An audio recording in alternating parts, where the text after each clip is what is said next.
Hello, hello, bonjour, bienvenue sur notre site YouTube à laquelle nous allons vous montrer comment analyser et tester son réseau local. Bon, pour ce faire, nous allons entrer dans notre terminal. Après avoir ouvert notre terminal, on va d'abord afficher la configuration de notre réseau ou le nom de notre réseau local, tapant la commande IP ADDR. Voici déjà les informations sur notre réseau. Voici notre réseau INET nommé par défaut 127.0.0.1/8. Et ceci représente notre câble, notre carte réseau N0 et WL0 représente notre Wi-Fi. Maintenant, après avoir tapé cette commande, nous allons voir la route du réseau ou notre passerelle par défaut et le réseau local même en tapant la commande IP route. On tape sur entrée. Nous voyons ici par défaut notre passerelle ou notre routeur est 10.90.155.157. C'est toute l'information qu'on a besoin. On va également tester la connexion à internet de notre réseau local en tapant la commande ping-d6c. On va afficher seulement 4 tests en tapant oui qui signifie maintenant 4 premières lignes pour le test. L'adresse par défaut de notre DSL, on va mettre 8. On tape sur entrée. Voilà, également ça nous affiche les 4 premières lignes. C'est ce qui représente l'adresse par défaut de notre serveur, de notre routeur, pardon.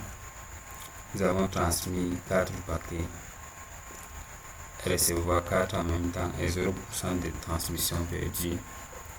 Et nous avons exécuté pendant 3002 millisecondes. Après avoir testé ça, nous allons également faire un petit scan sur notre réseau local pour connaître les appareils qui sont connectés, les adresses IP de chaque appareil en tapant la commande nmap. L'adresse de notre réseau par défaut c'est 127.0.0.1. On va mettre /8 sur notre adresse IP et sur 8 bits. Nous allons également ajouter cette commande que j'ai oublié. On va mettre la commande SN. On tape sur entrée. On va patienter un peu parce que ça va dire si nous sommes sur l'environnement Linux, l'exécution continue toujours, ça ne s'arrête pas, mais on va taper sur CTRL-C pour rompre. Et ensuite, nous allons également scanner notre machine pour voir les ports qui sont ouverts et les services actifs ou également les versions de logiciels sur laquelle nous travaillons en tapant la commande nmap ou logiciel nmap-d6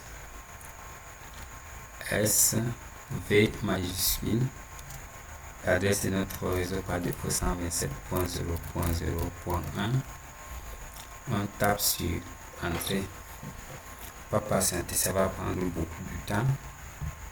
La machine est un peu là. Patiente pendant quelques temps. On ne va pas être pressé. On va seulement patienter pour que l'analyse se fait correctement. Voilà. Ça peut prendre environ 2 à 5 minutes, mais nous allons patienter seulement. On ne doit pas rompre les étapes.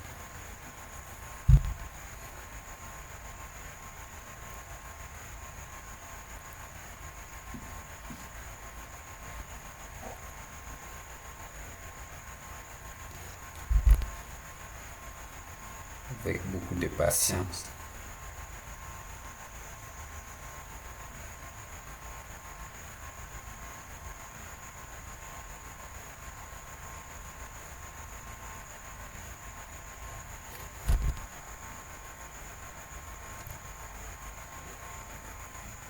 Voilà. Quand ça a duré, à partir d'ici, ça devait nous afficher exactement les services qui sont connectés ou bien les ports qui sont ouverts. On va plus faire vers le lancer encore. Je le lance encore patient. On peut voir.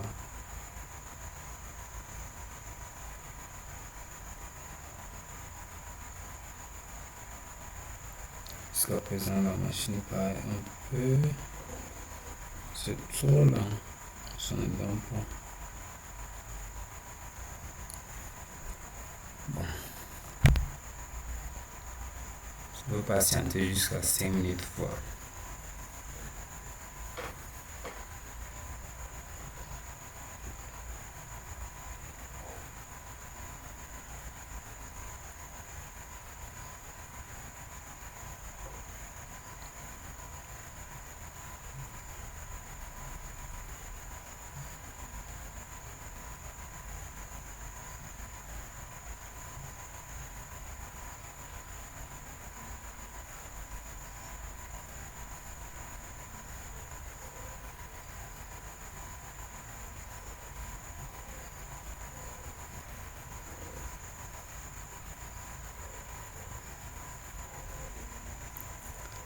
Cette étape du trop. Voilà, ça affiche exactement maintenant les ports qui sont ouverts. Par exemple, nous voyons ici le port 139 qui est déjà actif open avec la version de Samba.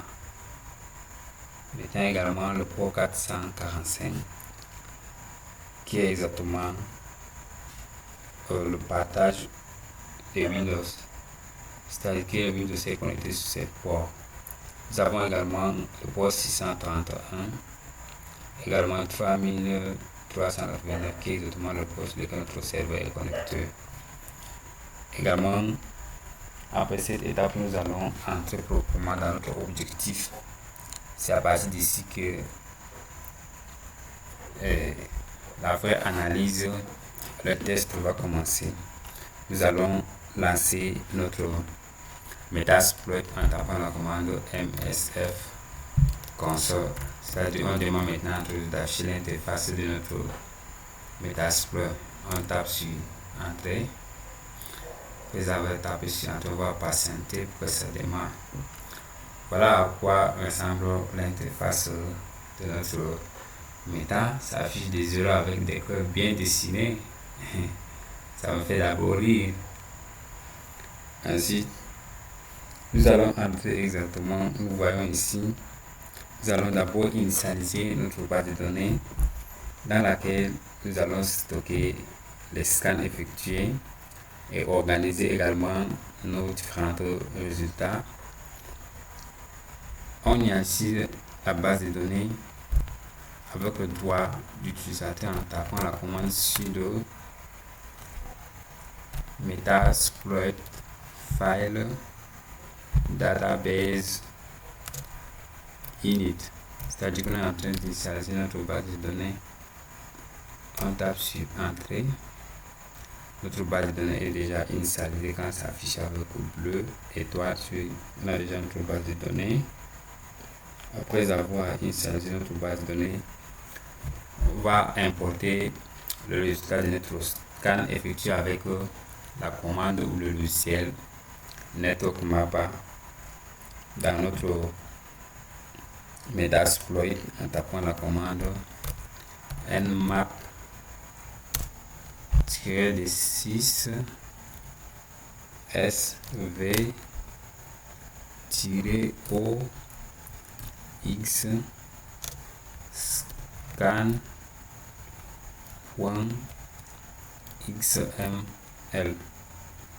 Maintenant, on va mettre l'adresse par défaut de notre réseau sur lequel nous sommes connectés.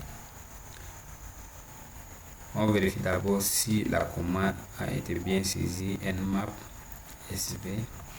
On tape sur entrée. On patiente que ça démarre d'abord. Ou l'importation finie. Dès que l'importation finit, on va importer dans Metasploit également notre base de données. Et puis ça va passer à l'analyse automatique. Voilà. Notre scan est déjà importé dans la base de données. Nous allons également importer Metasploit dans notre base de données pour stocker dans la base de données que nous avons déjà initialisée en tapant la commande db-d8 import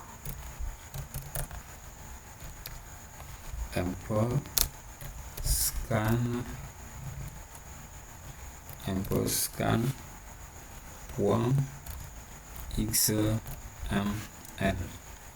On tape sur entrée.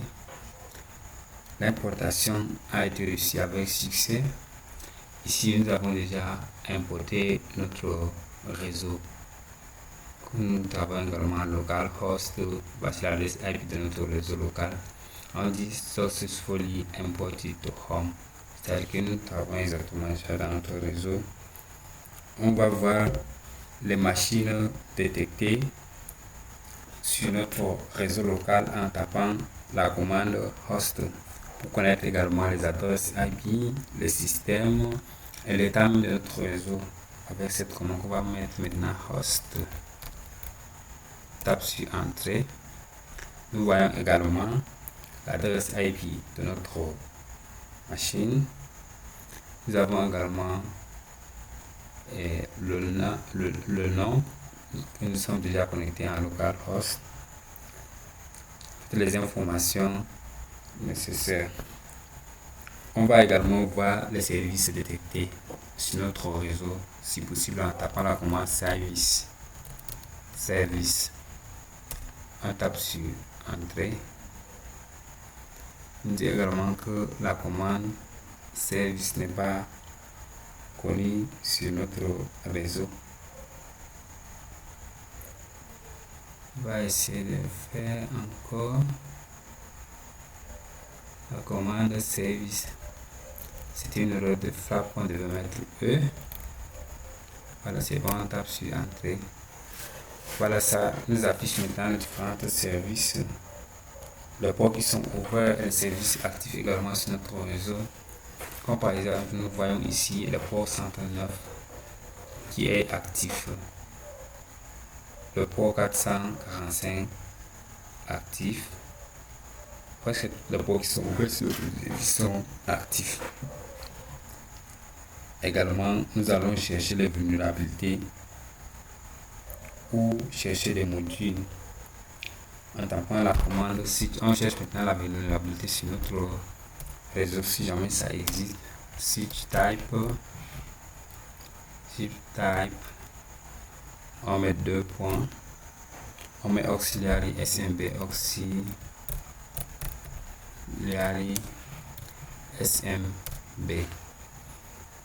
On tape sur entrée. Après avoir tapé sur entrée, nous voyons également les outils de scan, les outils de test, les modules d'audit également affichés dans notre module.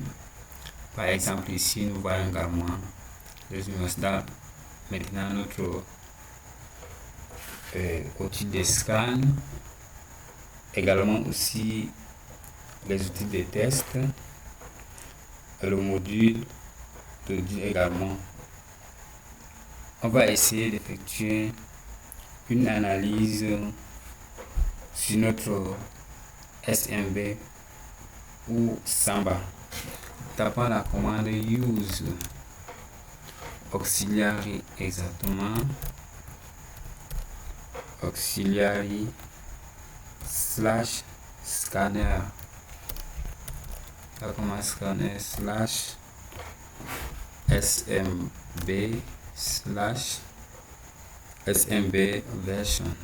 SMB j'ai des 8 versions. Pour connaître le module, on tape sur Entrée. Ça nous amène exactement dans notre module. On va essayer de voir les options qui existent dans notre réseau, également la cible, le port et le paramètre de scan. En tapant la commande show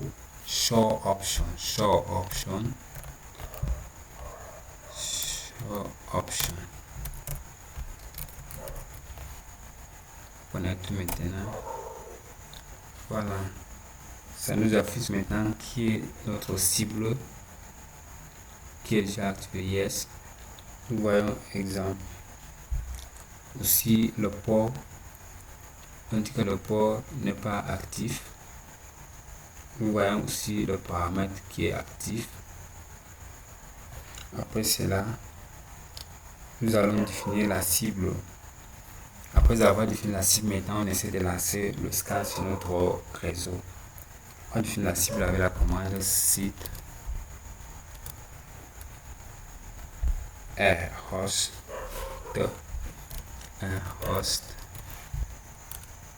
On saisit l'adresse par défaut de notre réseau 127.0.0.1 site host. On lance. On trouve que nous sommes déjà connectés exactement sur notre adresse IP. On va essayer de lancer l'attaque pour voir la version du service détecté et les informations sécurisées sur notre réseau en tapant la commande run. Voilà. On voit exactement ici. Tapons la commande run. On voit exactement les services qui sont sécurisés sur notre réseau. Par exemple, les services détectés ici, nous avons 127.0.2.445. Ça, c'est le port de notre serveur web qui est détecté. Nous avons également des informations qui sont sécurisées. Par exemple, en prenant cette partie 127.0.0. maintenant qui est déjà sécurisé à 100% complet. Voilà, nous sommes déjà arrivés à la fin de notre travail. Pour plus d'encouragement, n'hésitez pas à liker et partager notre vidéo. Encouragez-nous pour devenir professionnel, pour devenir meilleur. Débuter, c'est pas facile, mais petit à petit, nous allons apprendre. Merci. Pour toute personne qui a pris son temps pour voir du merci.